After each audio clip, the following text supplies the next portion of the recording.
How did you learn all the techniques and terminologies needed for technical analysis? Did you buy a course? Did you just learn it over YouTube? Trial and error? Yeah, so I bought a course probably 3 years ago, which was based on MACD trading. MACD is a technical indicator, and that's kinda how I got started, and then I grew from there. I use MACD as part of my setup, but I found that it is not a great primary indicator because it can be misleading, but it's a great secondary indicator. So I went through a course, I had a mentorship, I learned about everything that way. And then from there, I just became like so engrossed with this world that at night I'm reading Twitter about stocks and I'm picking up words and watching YouTube videos, all that sort of stuff. Over the course of the last 5 years, I've just taken a deep dive into this. These days, there's so many free resources out there on YouTube, out there on Twitter. There's people giving away free picks. There's people explaining things. You can really pick up a lot of this through just going out and checking out that stuff.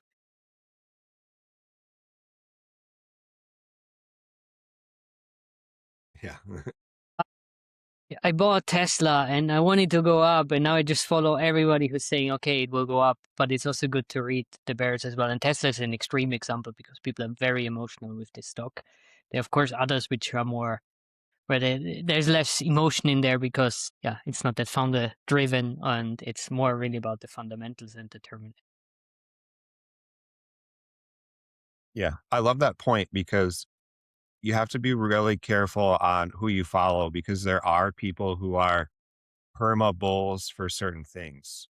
Tesla, Apple, Nvidia, Palantir, that they don't understand technical analysis and they say, oh, it's going to go to Palantir is going to go to $2,000 a share. It's like, well, no, it's not. And that's really big in the crypto space too. I'm neutral on Bitcoin. I like the concept, but I'm not like a Bitcoin maximalist at all. And when you follow some of these Bitcoin maxis, they completely disregard technical analysis and say it's going to go to 2 million by next year. Well, that's not very likely. Maybe in 10 years, but you have to be careful about following these permables that are too focused on a certain instrument. Yeah. I mean, Bitcoin is a great example because you also have to think about macroeconomics, especially in that sense. And I remember one of the main arguments that motivated me as well to get into Bitcoin was saying like, hey, if our fiat currencies are devaluing and inflation is going up, then people will move into it. But yeah, maybe they move into Bitcoin, but maybe they also buy silver or gold, which we Yeah. see right now, or they buy, I don't know, other things, but into equities or stocks. So it's not always that easy that it's like, okay, the number one solution is then Bitcoin as the next step. Yeah, maybe long term, but short term not. And then 5 years pass and you actually need some of that money. So you cannot pull all of it in there.